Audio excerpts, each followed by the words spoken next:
ಶುಂಠಿ ಬೆಳ್ಳುಳ್ಳಿ ಪೇಸ್ಟ್ ಹಾಕಿ ಎಲ್ಲ ಒಗ್ಗರಣೆಗೆ ಹಾಕ್ಬಿಟ್ಟು ಶುಂಠಿ ಬೆಳ್ಳುಳ್ಳಿ ಪೇಸ್ಟು ನಾನು ಸ್ವಲ್ಪ ಹಾಕಿದ್ದೀನಿ. ಇದೆಲ್ಲ ಆದಮೇಲೆ ಹಾಕ್ಸನ್ನು ಕೊತ್ತಂಬರಿ ಸೊಪ್ಪು ಬೇಕಾದರೆ ನೀವು ಹಾಕ್ಕೊಳ್ಳಿ, ಬೇಡದೆ ಹೋದರೆ ಬೇಡ. ಹಾಕ್ಬಿಟ್ಟು ನಾವು ರುಬ್ಕೊಂಡಿರೋದು ಮಸಾಲೆನ ಹಾಕಬೇಕು. ಪಾಲಕ್ ಸೊಪ್ಪು ರುಬ್ಕೊಂಡಿರೋದು ಹಾಕ್ಬಿಟ್ಟು ಉರಿ ಕಡಿಮೆ ಮಾಡಿ ರುಚಿಗೆ ಎಷ್ಟು ಬೇಕೋ ಅಷ್ಟು ಉಪ್ಪು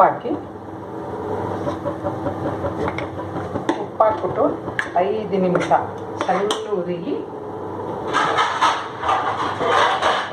ಇದು ಬೇಯಲಿ ಮುಚ್ಚಿ 5 ನಿಮಿಷ ಮುಚ್ಚಿ ತೆಗೆದ್ರೆ ಪಾಲಕ್ ಗೊಜ್ಜು ರೆಡಿ. ಇದು ಅನ್ನಕ್ಕೆ ಕಲಿಸ್ಕೊಂಡು ತಿಂದರೆ ಸೂಪರಾಗಿರುತ್ತೆ.